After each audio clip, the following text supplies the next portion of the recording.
대변하는 곡이라고 보시면서 이 곡을 이제 넘기도록 하죠. 자, 이 바로크 시대는요 1750년까지 발달했던 음악이에요. 근데 1750년이 딱 되면서부터는 다른 시기로 넘어가요. 그 시기가 어떤 시기냐면 바로 고전주의입니다. 근데 이 고전주의의 곡은요 1750년부터 1820년까지 딱 70년 동안 발전했던 음악이에요. 그리고 여러분들 이 고전주의를 우리나라 말로 바꾸면 뭐가 되죠? 영어로 바꾸면 뭐가 되죠? 고전주의를 클래식이 돼요. 그래서 한 사조가 한 장르를 대표하고 있는 게 바로 이 고전주의 클래식 곡이 돼요. 근데 이 고전주의는 1750년부터 1820년이라고 얘기했잖아요. 요 사조를 나누는 시기도 역사적인 시기가 있어요. 바로 뭐냐면, 자, 한번 여쭤볼게요. 이거 맞추실 수 있죠? 한번 여쭤보겠습니다. 음악의 아버지가 누구죠? 음악의 아버지? 바흐예요, 바흐. 그죠? 요한 세바스찬 바흐가 1750년에 서거를 해요. 그러니까 죽었어요.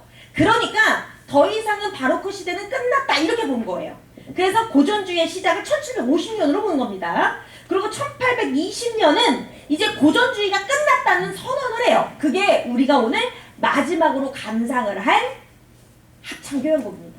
베토벤의 합창이 나오면서 이제는 더 이상은 고전주의가 아니고 낭만주의야, 이렇게 알려지게 돼요. 자, 그러면 오늘은 우리는 고전주의에서 낭만주의로 전파했던 이 사람의 이야기를 함께 해보도록 할게요. 제가 구린시청에서요 10주 동안 10명의 작곡가를 온라인으로 강의를 했어요. 근데 온라인으로 강의를 하면서 제가 느낀 건 뭐냐면 가발의 변천사를 봤어요. 여러분, 더 이상 가발을 쓰지 않죠? 이건 무슨 뜻이냐면 낭만주의의 시작이라는 뜻이에요. 자, 근데 이 사람의 얼굴을 잘 보시고, 자, 이 사람의 이름 한번 볼게요. 루도빅 반 베토벤입니다. 자, 이거 한번 크게 읽어볼게요. 제가 강의를 하면서요, 여러분 같이 한번 읽어볼까 하는 거 이름밖에 없어요. 그러니까 요건 좀 크게 읽어주세요. 읽어주실 수 있죠? 네. 그럼요. 루도빅 반 베토벤. 준비 시작. 루도빅 반 베토벤. 근데 여기에서 여러분들이 중요하게 생각하셔야 될 게 요거예요. 요거 판. 요게 뭘까요? 요게 서양의 역사를 좀 아시는 분들은 좀 아실 텐데, 판, 본, 이런 거 뭐죠? 자비를 뜻해요. 공작 자비를 뜻해요. 자, 그러면 우리나라로 치면 이런 거죠. 뭐 파평윤 씨, 경주최 씨, 안동김 씨, 전주이 씨, 왕가라고 하잖아요, 우리가. 그죠? 집안을 나타내는 것처럼 이렇게 집안을 나타내요. 자, 그러면 이 사람의 신분은 귀족이었을까요? 평민이었을까요? 자, 한번 여쭤볼게요. 귀족이라고 생각하면 1번, 아니 평민이라고 생각하면 2번. 한번 손가락을 이렇게 올려볼까요? 여러분 한번 올려볼게요. 이것도 귀찮으세요? 정답은 평민이었어요. 평민이었는데 귀족 자기를 갖고 있어요. 이게 무슨 뜻이냐면 동서양이 똑같습니다. 여러분, 우리나라 구한말 시대에 신분이 붕괴됐던 여러 가지 원인이 있지만 그 중에 대표적인 것 중에 하나는 뭐였냐면, 구한말 시대에 상인들이 돈을 벌어요. 그러니까 권력을 갖고 싶죠. 돈이 많으니까. 그래서 몰락한 집안의 족보를 사요. 근데 서양도 똑같았어요. 몰락했던 귀족들이 부르주아들한테 자신의 족보를 팔아요. 그래서 족보를 산 집안이에요. 자, 그러면 부자였다, 가난했다? 부자였어요, 부자. 왜? 부자였어요, 부자. 부자니까 세상에 이런 걸 했겠죠. 자, 그죠? 자, 근데 이 사람 귀가 들리지 않는 음악가입니다. 여러분, 귀가 들리지 않는다는 게 화가로 치면 무슨 뜻인지 아세요?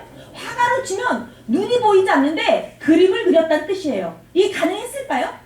가능하지 않았겠죠? 그래서 이 사람의 별명이 그래서 악성이에요. 제가 여러분들 이 별명을 악성, 한자로 갖고 온 이유가 있어요. 제가 한글로 악성 이렇게 쓰잖아요. 그러면 아유, 제 성격이 개빡했나봐 이렇게 생각하세요. 그런데 제가 이거를 한자어로 해석해온 것을 해석을 하면 성인이라는 뜻이에요. 성인이 뭐예요? 신이에요, 신.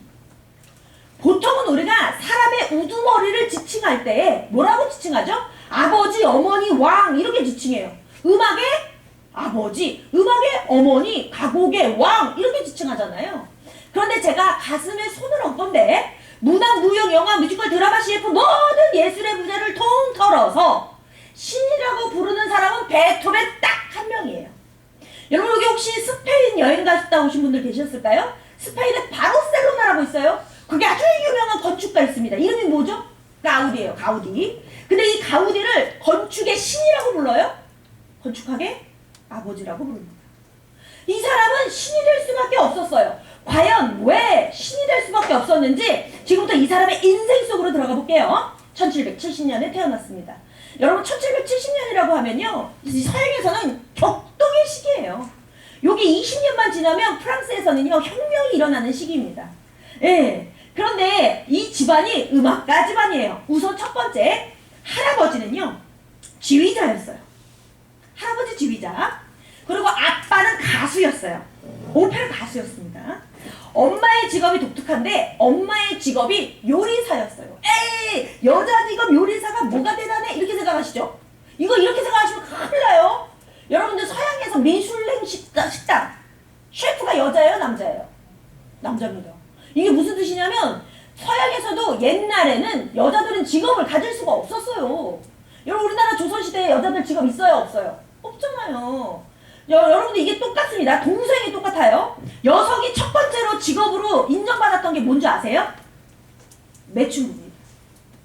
그런데 이때 당시에 엄마가 요리사였다? 엄마가 대장금이었던 거예요. 그러니까 베토벤의 엄마가 더 대단했어요. 그런데 할아버지는 음악가라고 했는데 이거 우리도 옛날에 똑같아요. 우리나라 조선시대 한번 잘 생각해보세요. 예술가들은 우리가 딴따라라고 불렀어요. 중인 이하의 신분이었고 하인들이었습니다. 이건 서양도 똑같았어요. 근데 하인들이 뭐 돈 벌어갖고 뭐 많이 벌었겠어요? 못 벌어요, 못 벌어. 근데 이 할아버지가 돈 버는 재주가 막 남다른 거예요. 에? 뭐 때문에 돈을 벌었냐? 포도주를 막 기가 막히게 만드는 거예요. 기가 막히게. 에? 자, 그러면 제가 요거 맞추시는 분에게는 선물 드릴게요. 제가 전화번호를 받을 거예요, 이분은. 그래서 제가 받자마자 오늘 여기에서 강의료 많이 주셨어요, 저. 비싸게 온 여자예요. 그래서 여러분들에게 와인 선물 드릴게요. 쿠폰으로 보내드립니다. 잘 맞추실 수 있죠? 별로예요? 네, 좋아요. 할아버지가 와인을 기가 막히게 만들었어요. 근데 할아버지가 기가 막히게 만들면서 돈을 벌었어요. 와인으로. 자, 그러면 와인으로 돈을 벌었으면 할아버지 제일 먼저 뭐 했을까요? 뭐 했을까요? 뭐 했을 것 같아요, 여러분? 땅 사요, 땅. 이게 대한민국이나 이게 서양이나 똑같아. 부동산에 투자해야 돼. 그렇지 않아요? 땅을 샀어요. 자, 그래서 그 땅에다가 뭐 심었을까요? 뭐 심었을까요? 포도나무 심었겠죠, 당연히. 자, 그럼 포도나무를 키워요. 그래서 수확해요. 이거 뭐 만들었을까요? 이거 뭐 만들었을까요? 와인 만들었겠죠. 그 와인을 잘 주조를 관리해갖고 그거를 딱 판매했어요. 요거를 와인의 용어로 뭐라고 할까요?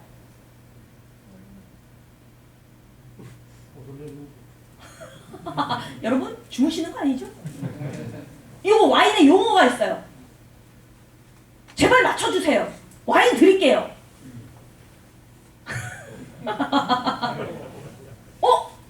정답! 누구세요? 손 들으세요. 네. 샤도!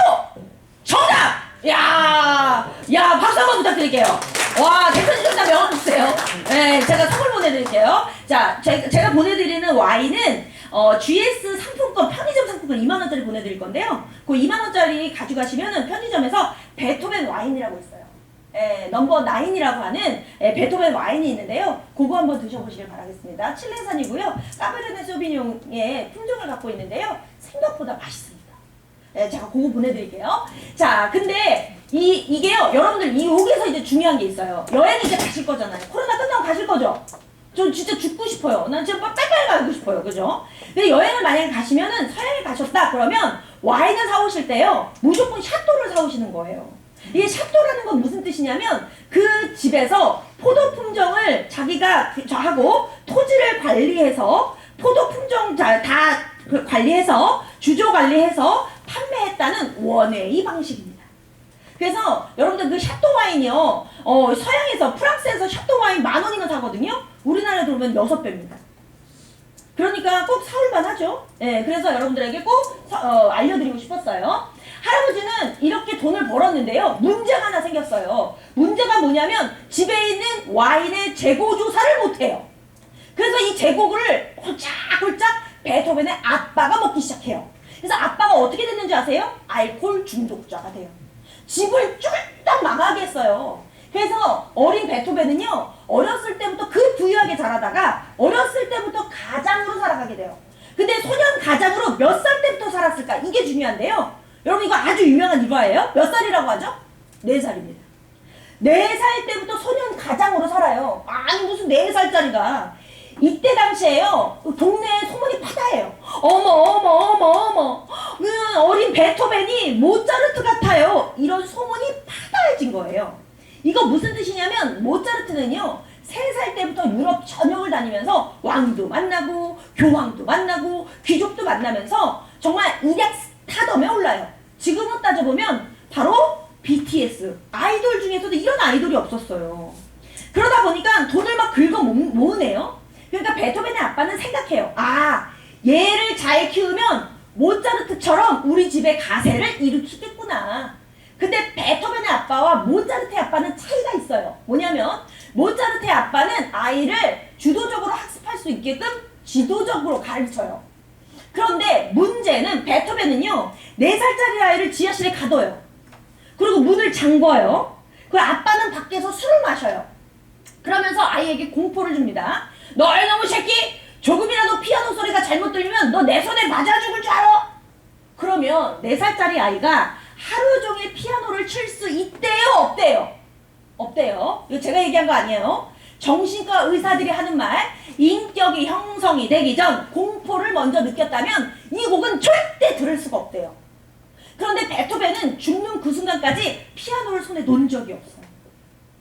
대단하죠? 그런데 베토벤은요, 너무 가난하다 보니까 어렸을 때부터 학교도 못 가요. 근데 처음으로 학교를 갔던 나이가 있어요. 그게 바로 17살 때입니다. 17살에 처음으로 교육이라는 걸 배우게 돼요. 여러분 베토벤이 악필이라고 했잖아요. 악필이라고 했던 이유는 어렸을 때부터 글씨를 잘 못 썼기 때문에 그래요. 네. 그런데 17살에 그럼 무슨 사건이 있었냐? 바로 하루는 교회에 연락이 와요. 베토벤네 집인데 다급해요. 베토벤이 죽었으니까 장례를 치러달라는 거예요. 그래서 목사님이 너무 놀란 거예요. 그래서 베토벤네 집에 갔더니 아버지에게 개패듯이 맞았어요. 숨만 쉬고 있는 거예요. 교인들이 너무 화가 나가지고요. 아버지였던 한나에게 가서 이야기합니다. 너 이놈의 새끼! 한나 이 새끼야! 베토벤 저렇게 만들어놨으니까 장례 치르려면 너 돈 내놔라! 이렇게 얘기해요. 왜냐면 여러분 우리는 사람이 죽으면 장의사에게 돈을 주잖아요.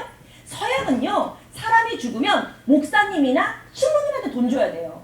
근데 한나가요. 뭐라고 했냐면 베토벤의 아빠가 나는 돈이 없어. 그러면 라인강 강변에 갖다 버려. 이렇게 얘기를 한 거예요. 그러니까 교인들이 다시는 베토벤 찾지 마. 얘는 이미 죽었어. 하고 그 아이를 교회로 데리고 와서 지극정성으로 케어합니다. 간신히 살았다고 해요. 여러분들이 전기를 읽어보시면 알아요. 이때 베토벤은 죽었을 거예요. 교인들 아니었어요. 그래서 갱신히 살아남아서 교인들이 집을 보낼 수가 없으니까 이렇게 말합니다. 너 음악에 재능이 있더라.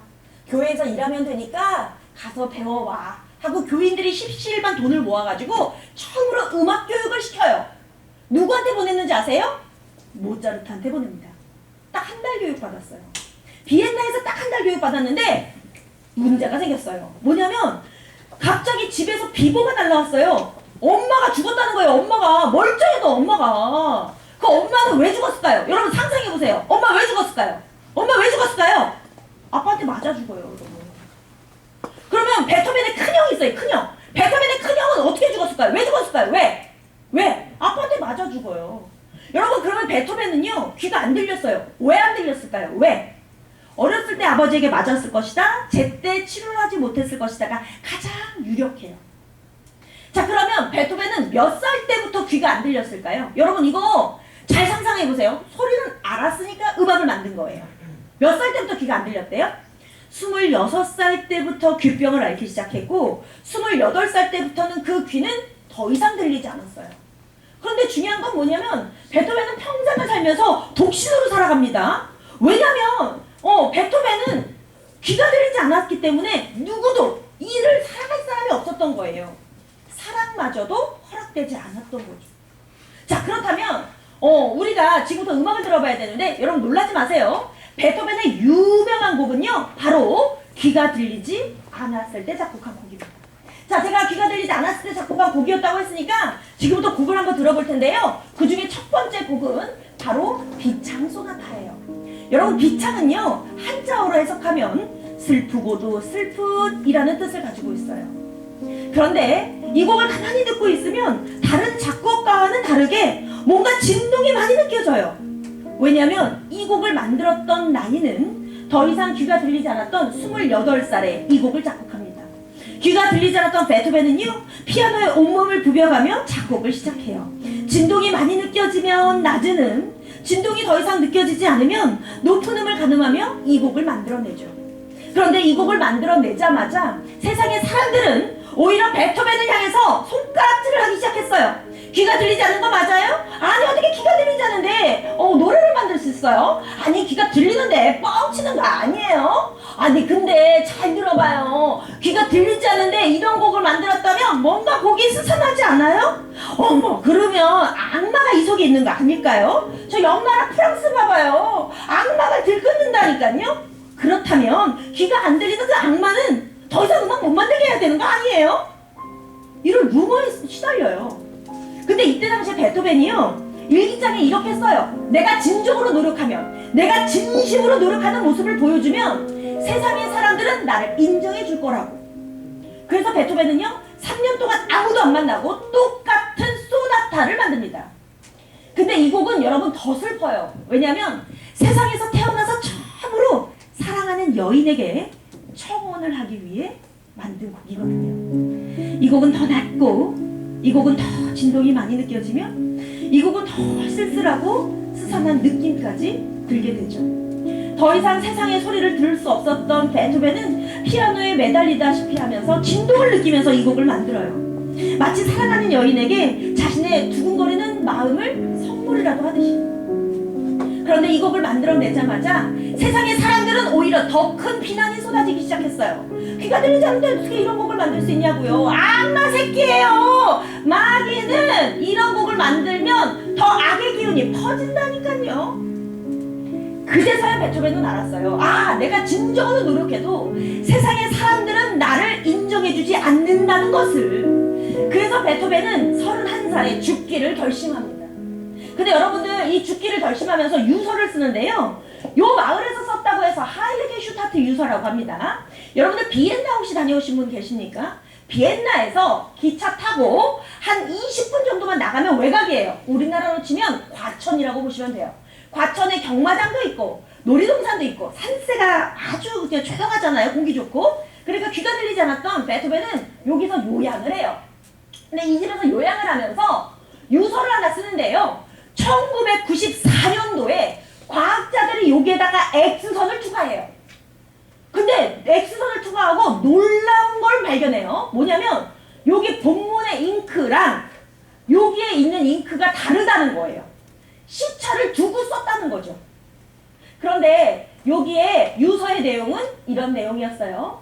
내 동생 카 그리고 누구누구 베토벤들에게 너희들은 내가 저기에 차고 혐오스럽고 내가 고집쟁이로 알고 있지만 당신들의 목소리가 들리지 않습니다. 그러니까 제발 좀 크게 얘기를 좀 해주십시오 라고 너 자존심 상해서 이야기할 수 있겠니? 너희들은 아름다운 목동의 소리도 아름다운 플룻의 소리도 모든 세상의 소리를 다 듣고 있을 때 나는 고장난 시계음만이 온몸이 부서져라 고통스러운 밤들을 보내고 있지. 내가 얼마나 고통스럽고 내가 얼마나 비참했는지 나의 주치인 슈미트 교수에게 나의 모든 인생을 전달해 주시오 라는 구구절절한 유서를 쓰고요. 요 밑에다가 이상한 메모 하나를 써요. 그리고 이 메모 옆에다가 진작을 하나 딱 찍어요. 그런데 이 내용은 이런 내용이었습니다.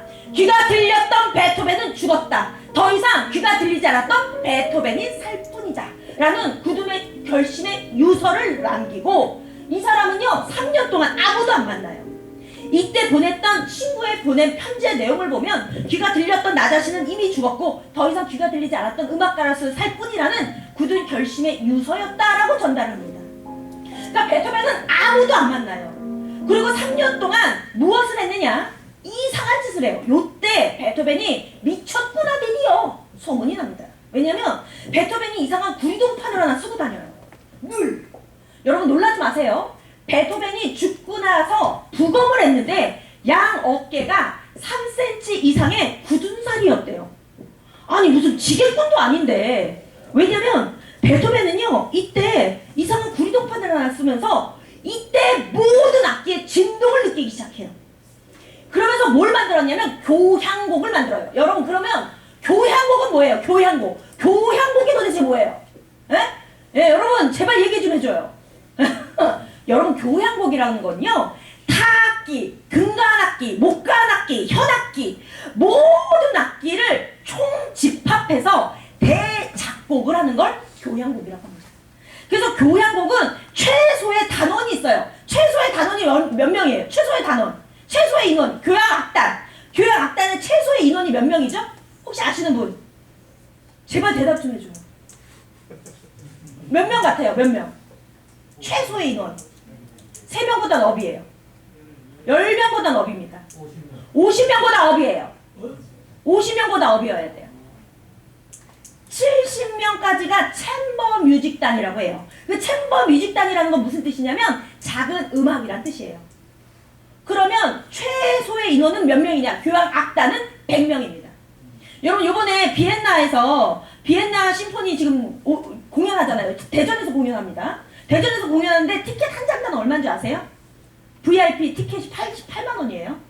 근데 비엔나에 단원이 총 몇 명이다? 180명입니다. 그러니까 180명이 타악기, 금관악기, 목관악기, 현악기를 전부 다 빵 터치로 우니까 이거는 뭐 감동이 안 올래 안 올 수가 없는 거예요. 그게 교향곡이에요.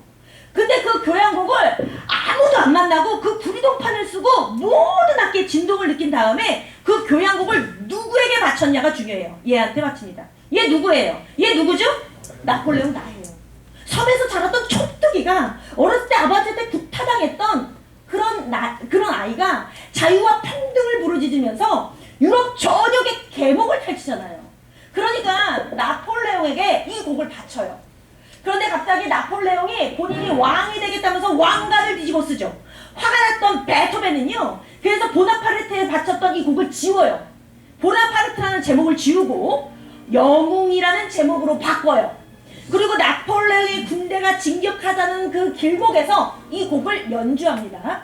그러면서 나폴레옹의 군대에게 이렇게 말을 해요. 나의 형제들이여, 너희들의 자유와 너희들의 평화와 너희들의 행복을 위해 꼭 살아 돌아와 주기를 나의 자유로움의 형제들이여.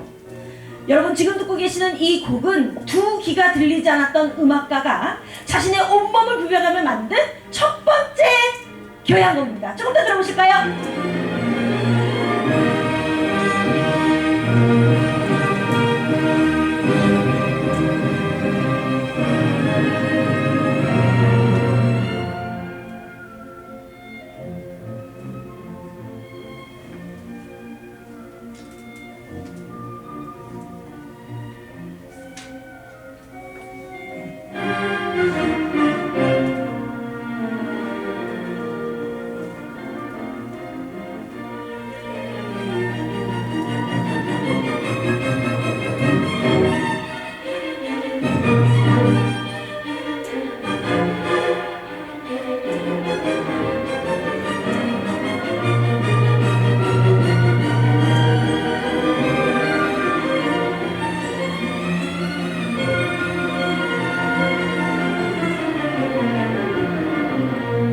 여러분 너무 멋있죠? 네, 제가 이거를 조금 시간이 되면은 쫙 감상하면 좀 그죠? 네, 집에 돌아가시면 한번 들어보세요. 네.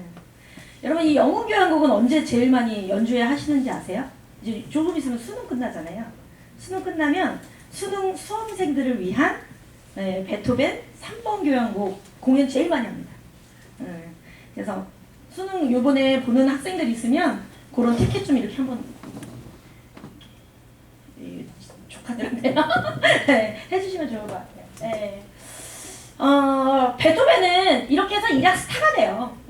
스타가 되는데 요때까지만 해도 스타는 아니야. 3번까지는 스타는 아니에요. 네. 근데 베토벤이 진짜 유명해질 수밖에 없었던 이유, 이 사람이 신이 될 수밖에 없었던 이유는 바로 이런 이유 때문에 그래요. 이 사람이요 고전주의에서 낭만주의로 전파한 사람입니다. 자 그러면 여러분들은 궁금하셔야 돼요. 도대체 고전주의는 뭐고 낭만주의는 뭔지 여러분들 궁금하시죠? 자 그러면 제가 고전주의와 낭만주의를 설명드릴게요. 제가 여기 이렇게 쫙 둘러보니까 우리 저기 뒤에 우리 선생님 딱 뵙기에도 벌써 작곡가 같아. 정명훈 선생님 딱 닮지 않았어요? 너무 멋져. 그래가지고요, 제가 우리 선생님한테 작곡을 의뢰하는 거예요. 그냥 작곡가 하세요. 죄송해요, 그냥. 작곡가. 자, 그러면은 우리 선생님이 이제 대답을 잘 해주셔야 돼요. 왜냐면 우리 아까 저기 사장님께서 얘기를 잘못하셔가지고 우리는 지금 쉬는 시간도 없고 늦게 끝날 거잖아요. 일찍 끝날 수 있는 마지막 기회예요. 아시겠죠? 자, 지금부터 질문 드릴게요. 자, 우리가요, 고전주의는 이런 걸 얘기해요. 만약에 예를 들어서 우리 아들이 장가 가요. 자, 그러면 장가를 간다는 이유로 파트를 열어야겠죠? 자, 그러면 작곡가한테 곡을 의뢰합니다. 뭐라고 의뢰하냐면, 선생님, 이번에 우리 아들이 장가 가요. 근데요, 우리 집안 알지요? 얼마 전에 그 돈키호테가 그 자기 받았잖아. 우리 그거 받았잖아, 얼마 전에. 그러니까 우리 가문을 이렇게 알려야 해. 그러니까 이게 알리는데 나는 찡찡짜는 바이올린은 되게 싫어해요. 그래서 바이올린을 빼요. 그리고선요, 나팔을 넣어요. 나팔을요 8분의 6박자로다가 뭐 이런 느낌. 이 악장 느낌 알겠죠? 좋아요. 그러면 이 악장은요 내가 우리 집 안방마님이잖아. 이쁘잖아. 누구 닮았지 않아?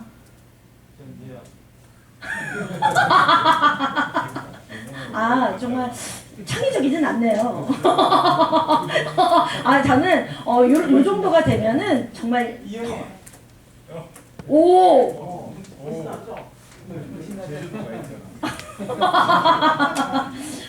옆구리 찔러 절 받은 거죠 지금? 좋아요. 일찍 끝내보도록 노력을 해볼게요. 네. 그러니까요, 제가요 이영애 닮았으니까요. 나비가 사뿐사뿐 날아가듯이 나 이 우한자태 보여요 안 보여요? 이런 거 이렇게 아예 곡을 지정해요. 그러면 그 곡을 지정을 하면 작곡가는 그거를 주문을 받아서 그거대로 써요. 그리고 연주를 해요. 내가 마음에 든대요? 그러면 돈을 받을 수 있어요. 그러니까 완벽한 전유물. 누구의? 귀족의 전유물. 이게 고전주의 곡이에요. 그러니까 작품성 없어요. 내 마음에 들면 돼. 그런데 베토벤은 더 이상 주문을 받을 수 있어요? 없어요? 없어요. 귀가 안 들려. 그러니까 베토벤은 이때부터 어떻게 하냐면 곡을 그냥 자기가 써요. 그리고 사람들한테 들려줘요. 그러니까 사람들이 뭐라고 얘기하냐면 어머 이거 되게 좋다. 이거 내가 살게 이러면서 사요. 그걸 요즘에 뭐라고 해요? 여러분도 그거 요즘에 뭐라고 하죠? 그게 요즘에 뭐예요? 멜론이죠. 한 번도 안 써봤어요? 그죠? 우리 그래서 새로 나오면 스트리밍 하잖아요. 그죠? 그러면서 우리가 곡을 구입하죠. 자, 그리고 음원으로 구입하잖아요. 여러분들 그죠? 불법 다운로드 안 하시는 거잖아요. 그렇게 해봤어요? 그쵸? 자, 그 다음에 또 하나는요. 우리가 지금 그 전에는요. 귀족들의 전유물의 파티에서만 음악을 들을 수 있었어요. 그런데 베토벤은 이제 귀족이나 교회에서 취업이 안 돼요. 귀가 안 들리는데 어떻게 취업이 돼? 그러니까 이때부터 베토벤은 뭐라고 얘기했냐면 사람들이 자기 곡이 좋다고 하면서 사가니까 이번엔 이렇게 얘기해요. 그러면 내가 몇 날 몇 시에 연주할게. 너 내 곡 들으러 올래? 이렇게 물어봐요. 들으러 온다는 거예요. 그러면 티켓을 이렇게 줘요. 여러분 그게 요즘에 뭐예요? 그게 요즘에 뭐죠? 공연이잖아요. 그죠? 그러니까 베토벤은요. 이 사람이 기존의 이 음악의 룰을 깨고 자기의 룰로 바꾼 사람이에요. 그러니까 보통은 그러잖아요. 귀가 들리지 않는 음악가가 자신에게 난 이제 더 이상 음악이 들리지 않으니까 다른 일을 해야지 라고 생각을 하지. 이 제도를 바꾸고 뭐 이렇게 할 수 있겠어요? 그러니까 이 사람이 정말 대단했던 사람이에요. 그러다 보니까 이 사람은요. 음악으로 혁신을 이뤄낸 사람입니다. 여러분 혁신이란 뜻이 뭐예요? 혁신이란 뜻. 요거 한자로 바꿔보면요. 가죽, 혁의 새로운 신. 가죽을 벗겨서 새로움을 만든다는 뜻이에요. 자, 그러면 이게 얼마나 무서운 일인지 한번 보셔야 되는 거예요. 우리 선생님 죄송해요. 가죽 좀 벗겨볼게요. 한 번만 벗겨볼게요. 잘생겼다.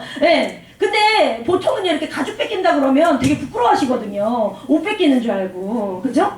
근데요, 제가 가죽을 이렇게 얼굴을 벗기셨으니까, 저기 뒤에 우리 선생님 혹시 떼타올 있어요? 여기 한 번만 이렇게 밀게요, 제가. 그럼 여러분 한번 생각해봐요. 여기 조금만 밀려도 얼마나 따갑고 아파요. 그런데 온몸의 가죽을 벗긴다? 이거 이거 소스라치는 악품이에요. 그러니까 여기 지금 다 간부분들이시고 다 대표님들이시고 그러니까 우리 직원들한테 이런 얘기 많이 하잖아요. 우리 선생님 맨날 우리의 조직을 위하여 혁신적인 이런 거 함부로 말하면 안 돼요. 이게 얼마나 힘든 일인데. 그렇잖아요. 이게 대표님도 잘 생각하셔야 돼요. 혁명은 목숨을 바친다는 뜻이에요. 어려운 일이야. 그런데 이렇게 음악으로 혁신을 아주 온몸에 부서져를 하니까 얘를 돕겠다는 사람이 있어요. 누구냐면 이 사람이에요. 이 사람 어느 나라 사람인지 한번 맞춰보세요. 썩게 라즈모프 썩게 어느 나라 사람이에요? 썩게 라즈모프 썩게 어느 나라 사람 같아요? 러시아 사람입니다. 러시아에서 온 빈에 주재하고 있는 대사였어요. 이름은 라즈모프스키라는 사람이었는데요. 귀가 들리지 않았던 청년이 너무 열심히 노력을 하니까 이 사람이 재정적 지원을 해요. 돈 걱정하지 말고 음악 한번 만들어와. 이 사람의 재정적 지원으로요. 급기야 베토벤은 일약 스타가 돼요. 그게 몇 번이냐? 우리 아까 영웅이 몇 번이었죠? 영웅? 3번이었어요. 4번을 지나서 5번을 발표하면서 비로소 비엔나의 대스타가 돼요. 네. 5번을 만들고 스타가 돼요. 그러니까 베토벤이 너무 고마운 나머지 6번을 이 사람한테 선물로 줘요. 6집을. 자기가 성공한 이후에 이 사람을 위해서 6집을 만들어줘요. 그 6집이 바로 무슨 곡이냐면 전원교향곡입니다. 얼마나 고향이 그리웠겠어요. 그러니까 러시아의 대푸른 초원 위에 그림 같은 집을 짓고 바람이 일렁이는 소리, 새들이 지저귀는 소리, 냇물이 흐르는 소리, 자연의 대지를 담고 있는 게 전원교향곡이죠. 조금 더 들어보실게요.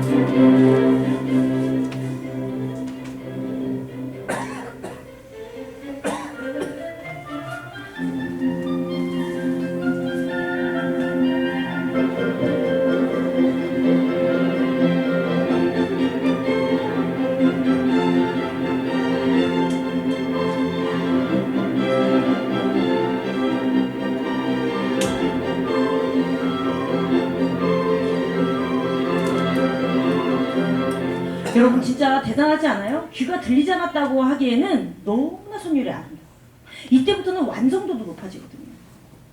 근데 이 사람의 도움으로 드디어 베토벤은 비엔나에서는 없어서는 안 되는 일약 스타, 새로운 스타가 돼요. 그게 5번이에요. 베토벤 하면 떠오르는 그 명곡. 못 가요. 뭐예요? 운명교향곡. 어떻게 시작하죠? 역시 우리 오빠 진짜 되게 격스럽다. 나 벌써 격스러운 줄 알았어. 나 며칠 전에 교장 선생님들 강의하러 갔잖아. 근데 교장 선생님들이요 세상에 운명교향곡 어떻게 시작하냐 그랬더니 짤짤짤짤 이렇게 얘기했다니까요. 나 진짜 대단하다. 근데 여러분들 이게 중요한 게 있어요. 운명교향곡은요 클래식을 아는 사람이나 모르는 사람이나 다 알아요. 빵빵빵빵 이거 다 알아요. 이게 왜 그러냐면 이 운명은요 처음부터 끝까지 다 네 박자로 이루어져 있습니다. 근데 베토벤이 그때 안 거예요. 반복되는 음을 사용하면 사람들이 중독된다는 걸 발견해요. 그래서 베토벤이 최초로 반복되는 음을 써요. 그래서 운명은요 다 알아요. 자 한번 볼게요. 여러분 한번 보세요. 엘가의 사랑의 인사 어떻게 시작하죠? 엘가의 사랑의 인사 따라라라라라라라 이렇게 하잖아요. 근데 가끔 이럴 때 있잖아요. 머릿속으로는 생각나. 그래서 물어보세요. 그래 저기 엘가 그거 어떻게 시작해? 그거 있잖아. 그거 있잖아 그거. 이럴 때 없어요? 근데 운명은 생각도 안 하잖아요. 아까 우리 오빠 생각했어요? 안 했잖아. 그 빵빵빵빵이 나오는 거야. 이거를 요즘에 가요계에서도 쓴다니까요. 그 가요계에서도 유명하잖아. 그죠? 지지지지 베이베 쏘리 뽀삐 둘이 좋아 막 이러면서. 그래서 이게 진짜 대단한 거예요. 이때 괴테 할아버지가요 신문에 대서 투표를 했어요. 이 운명이 나왔을 때 나폴레옹의 대포 소리로 세상을 놀라게 했다면 베토벤은 새소리로 인류를 놀라게 했다. 이렇게 얘기를 합니다. 그러니까 보통은 이 운명을요 이렇게 생각해요. 자신의 귀가 들리지 않았던 음악가 한 명이 자신의 인생에 맞서 운명에 맞서 뭐 이렇게 알고 계시죠? 땡 아니에요. 베토벤이 산책을 하던 길에 새가 알에서 깨어나오는 모습을 봐요. 그러면서 그래 내가 세상을 향해 두드리는 뭔가의 시작과 탄생이구나. 여기에서 영감을 얻어서 1악장은요 바로 새의 탄생을 이야기하고 있는 겁니다. 새가 자신의 삶을 향해 두드리는 시작, 삶의 시작을 이야기하고 있어요. 네 박자입니다.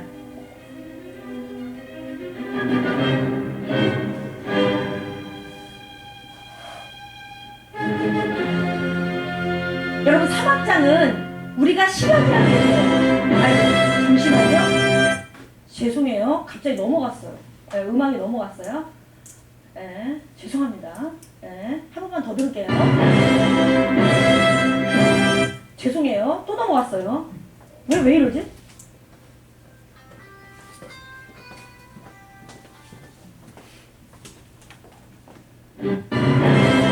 사악장입니다.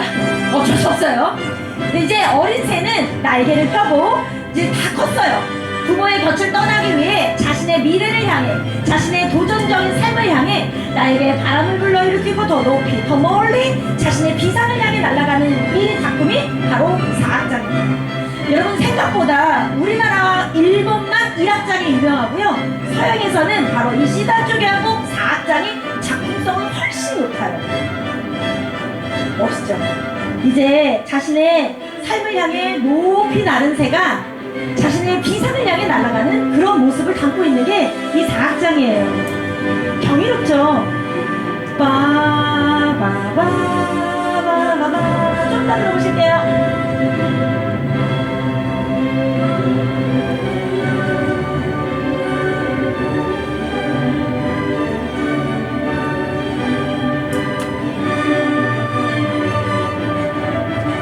이게 운명교향곡입니다. 근데 여러분들 아시는지 모르겠지만 서해 가서요 운명교향곡 들려주세요 이런 몰라요. 시단조 교향곡 이렇게 하셔야 됩니다. 네, 5번 시단조 교향곡. 이게 베토벤 몇 집이라고요? 5집이 5집. 영웅이 몇 집? 3집이에요. 자, 이렇게 해서 이제 베토벤은 일악 스타가 돼요. 근데 베토벤은 제자를 못 키워요. 근데 제자를 못 키우는 이유는 이명연상이 너무 강해서 두통을 달고 살았대요. 그러니까 신경적이니까 이 사람 밑에 있을 수가 없었던 거죠. 근데 딱 한 명이 있어요. 누구냐면 얘예요. 얘도 되게 유명해요. 칼 체른이라고 혹시 아세요? 피아노 치는 애들은 때려 죽이고 싶은 애예요. 이상한 교본집을 만들어가지고. 그죠? 근데 이 순둥이 칼 체른이가 스승한테 딱 한 번 덤벼요. 그 뭐였냐면 이 베토벤에게 남동생 한 명이 남아요. 근데 남동생이 콜레라에 걸려서 죽거든요. 근데 그 남동생한테는 조카 한 명 있었어요. 아들. 예, 아들이 칼 베토벤이라는 애인데 얘예요. 얘. 아주 나쁜 놈의 새끼죠. 예. 왜냐면 삼촌의 명예에 누가는 짓을 다 해요. 도둑질, 마약, 성폭행. 근데 아버지가 죽고 나서 굳이 자기 조카를 자기 아들로 입양을 하겠다는 거예요. 왜냐면 이 조카한테는 엄마가 있었거든요. 그러니까 베토벤한테는 제수씨죠. 근데 그 제수씨한테 아들을 뺏어오려면 자기 아들로 입양 소송을 해야 되는 거예요. 근데 그 소송을 하는 그 사이가 정말 아주 안 좋아요. 이 베토벤의 전기가 57년의 인생이 있는데 57년의 인생이 정말 다 경이롭습니다. 근데 딱 그 5년, 이 조카를 데리고 오기 위한 그 5년이 되게 치사해요. 네. 그래서 그때 당시에 이 칼 베토벤이 삼촌의 명예에 누가는 짓을 다 해요. 여러분 요즘에 연예인들도 집에서 이렇게 뭐 나쁜 짓 하고 그러면 연예인도 타격 많이 받잖아요. 베토벤도 타격이 엄청 컸어요. 근데 이때 당시에 말년에 베토벤이요 소문이 나요. 우리 삼촌이 드디어 미쳤다. 이렇게 소문이 납니다. 그 이유는 뭐냐면 이때 당시에 베토벤이 합창교향곡을 만들고 있었어요. 근데 이 합창교향곡은요 종교가 절대적 국가였던 오스트리아에서는 있을 수 없는 교향곡이에요. 자 볼게요. 합창이 무슨 뜻이죠? 요 교회 다니시는 분들 아시죠? 성가라는 뜻입니다. 그리고 교향곡이 뭐예요? 교향곡. 우리 바로크가 무슨 뜻이죠? 싸가지 없는 곡이잖아요. 싸가지 없는 곡의 전유물이 뭐예요? 교향곡이에요. 그죠? 바로크 시대의 다음에 고전주에서 발달한 게 교향곡이에요. 자 그러면 교회곡과 싸가지 없는 곡을 합치겠다는 뜻이에요. 콜라보를 하겠다는 뜻이에요. 자 이거 여러분들 이해가 안 되세요? 이해가 안 되시면은 제가 이렇게 설명드릴게요. 제가 오늘 홍대 클럽 갈 거예요. 아이고 박여기고 뭐고 간에 그냥 갈래요. 근데 막 양심의 가책은 느껴. 그러니까 클럽 안에 딱 들어가서요. 제가 이러고 있는 거예요. 내게 방 같은 평화 이러고 있는 거예요. 그러니까 이게 종교적인 절대의 국가에서는 이거는 감히 만들어지면 안 되는 곡이에요. 근데 이걸 만들겠다고 하니까 베토벤은 미쳤다. 베토벤도 그래서 이거를 숨겨요. 근데 하루는 오페라 가수가 자기 곡을 찾다가 이 악보를 발견하게 됩니다. 너무 아름다운 거예요. 그래서 이 오페라 가수가 베토벤을 설득합니다. 형님, 세상 밖에 내놓읍시다. 근데 내놓으려면 지휘자를 찾아야 돼요. 왜냐면 귀가 들리지 않은 베토벤은 지휘를 할 수가 없잖아요. 합주소리를 들을 수가 없으니까. 근데 아무도 이 종교곡에 반하는 곡을 지휘할 사람이 안 나타나요. 결국은 귀가 들리지 않았던 베토벤이 곡을 초연하게 되죠. 과연 어떻게 세상 밖에 나올 수 있었는지 영화 카핑 베토벤을 통해서 오늘 마지막 곡 감상하실게요. 괜찮으시다면 여기에 있는 전체 불을 한번 다 끌 수 있을까요? 네, 한번 꺼보도록 하겠습니다.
여러분 지금 등장하고 있는 이 청년이 칼 베토벤 조카예요. 조카는 초연할 당시에 같이 참여를 해요. 그런데 참 이 연주가 공연이 끝나고 나서 삼촌한테 뭔가를 회개한 건지 어쩐 건지 그 신경은 알려지지 않아요. 그런데 갑자기 공연장의 옥상으로 올라갑니다. 끝나고 나서. 그리고 자살을 시도해요. 죽었냐? 죽지는 않거든요. 그런데 조카의 자살 소동으로 그만 베토벤이 쓰러지게 되고, 베토벤은 2달을 사경을 헤매다 죽음을 맞이하게 되죠. 베토벤의 전기의 57년의 인생은 늘 이랬습니다. 희망이 있다면 절망이 꼭 찾아왔고요. 행복이 있다면 불행과 꼭 맞바꿨죠. 마지막 그 절정에서도 희망과 절망은 동시에 같이 받아들여졌고 죽음을 맞이했던 사건이 됩니다.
베토벤은 연주회가 끝났지만 뒤를 돌지 못했습니다. 들리지 않는 두 귀로 연주회가 망쳐져 있었을까 봐요.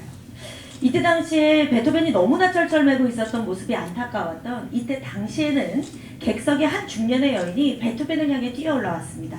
그리고 쩔쩔매고 있는 베토벤을 향해 이렇게 뒤를 돌게 해줬죠. 그제서야 사람들의 기립박수를 눈으로 볼 수 있었습니다. 이때 베토벤은 음악당에서 이렇게 울부짖었다고 해요. 여기에는 모든 사람들이 이렇게 아름다운 소리를 모두 다 듣고 있을 때 정작 나 혼자만은 듣지 못했었습니다. 베토벤은 이렇게 영광스러운 곡을 남겨냈고 조카의 자살 소동으로 그만 쓰러지게 됩니다. 2달을 사경을 헤매다가 처음으로 눈을 떠서 찾은 건 펜과 종이었어요. 마지막 자신의 이 생명을 예감했던 걸까요? 마지막 유작을 써내려 가는데요. 여러분, 마지막 유작의 제목이 좀 길어요. 바로 제목이요, 병이 나은 자가 추수감사절에 신에게 드리는 감사의 노래입니다.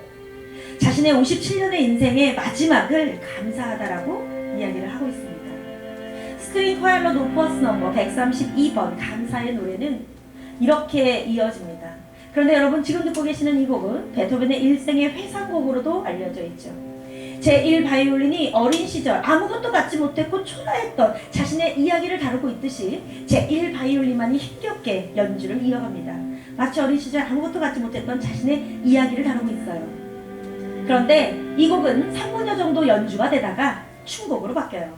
20살에 베토벤을 이야기하는 것 같아요. 저요, 꿈이 하나 생겼어요. 저 음악가로 꼭 한번 성공해볼 겁니다. 누구보다도 패기 넘쳤던 20살의 베토벤. 그러나 그에게는 또 다른 시련이 다가왔죠. 그거는 음악가로서는 있을 수 없는 바로 청력 상실이었습니다. 제1바이올린이 어린 시절에 초라함을 이야기하듯 연주를 이어가면 제2바이올린이 도돌이를 치듯 따라옵니다. 늘 불행은 나를 따라온다는 듯이. 그러면 그 위를 비올라가 덮죠. 그 무거웠던 그 인생 또한 너가 이겨내야 할 삶의 무게라는 뜻이에요. 그러면 그 위를 젤로가 덮습니다. 그 무거웠던 57년의 인생 잘 이겨내노라고. 스트링 파일럿 오퍼스 넘버 132번은 이렇게 끝을 맺습니다. 그리고 57년의 인생을 마감한 베토벤을 향해 9일 동안 베토벤의 광장을 꽉 채웠고요. 18,000여 명이 그의 죽음을 애도했습니다. 그 중에 제일 먼저 횃불을 들었던 한 명이 있었죠. 그 사람은 바로 젊은 30살의 슈베르트였습니다. 슈베르트는 제일 먼저 베토벤을 향해 이 장례식장에서 제일 먼저 횃불을 들었는데요. 짧은 생을 죽음을 마감했죠. 베토벤이 죽고 난 그 다음에 31살의 죽음을 맞았습니다. 베토벤의 박물관에 가시면 연면하고 있는 데드마스크 보실 수 있고요. 오스트리아 빈 중앙공원에 가시면 베토벤의 무덤 만나보실 수 있습니다. 베토벤의 무덤의 왼쪽에는 누구보다도 베토벤을 사랑했고 존경했던 슈베르트가 누워있고요. 베토벤의 오른쪽에는 베토벤의 음악을 계승하고 싶어했던 가을의 남자 브람스가 누워있습니다. 베토벤의 무덤 바로 맞은편에는 모차르트가 누워있는데요. 혹시 여러분들 아실지 모르겠습니다. 모차르트는 어디에 묻혀있는지조차 알려지지 않고 있죠. 허무덤임을 알려드립니다. 자, 이렇게 해서 저는 오늘 여러분들과 함께 음악에 대한 이야기를 2시간 동안 쉼없이 이어갔는데요. 네, 어떠셨는지 모르겠어요. 여러분, 저는요, 인생의 첫 시작은 모든 사람들이 비로 시작한다고 생각해요. 인생의 첫 시작이 비로 시작해야 된다니까요. 왠지 아세요? 인생의 첫 시작은 탄생으로부터 시작이 됩니다. 우리는 태어나서 많은 시작의 경험을 하게 돼요. 처음으로 일어선 날, 처음으로 말을 한 날, 처음으로 사랑을 나누었던 날, 처음으로 입학을 하고, 처음으로 입사를 하고, 처음으로 내가 무언가를 이루어낸 날. 그런데 시작이 있으면 끝도 있어요. 삶에 있어서 끝은 아마 죽음일 겁니다. 우리는 수없이 시작과 끝을 이어가죠. 시작을 했다면 끝나는 순간도 있고, 입학을 했다면 졸업을 하는 그 시간도 있고, 이렇게 강의가 시작이 됐다면 끝나는 이 시점도 있어요. 그래서 사람들은 뭐라고 얘기하냐면 인생에서 가장 중요한 것은 삶과 죽음 사이에 있는 시라고 이야기를 합니다. 내가 무엇을 선택하고 내가 무엇을 기회를 얻느냐에 따라서 그 인생은 빛이 나기도 하고 절망 속에서 살기도 하니까요. 그런데 여러분, 저는요, 삶에 있어서 가장 중요한 건 B보다도 C보다도 D보다도 더 중요한 건 A라고 생각해요. 왜냐하면 삶에 있어서 내가 어떤 마음가짐을 갖느냐에 따라 나의 인생은 더 달라질 수 있을 테니까요. 아무것도 받지 못했고 세상의 소리를 듣지 못했던 불굴의 사나이가 자신의 온몸을 부병하며 만든 음악가의 천재적 그런 신적인 존재감을 이야기했듯이 여러분들도 사업을 하시다가 인생을 살아가시다가 힘들고 어려운 시기에 베토벤의 인생을 본보기 삼아 이 어려운 시기 꼭 이겨나가시길 바라겠습니다. 저도 2년여 정도 너무너무 힘들었거든요. 이렇게 힘들었던 이 시기에 종착점은 꼭 있겠죠? 다음에는 마스크 모두 다 벗고 정말 한껏 웃는 그런 날에 여러분들 꼭 한번 뵙기를 희망하겠습니다. 2시간 동안 경청해 주셔서 감사합니다. 마치죠. 고맙습니다.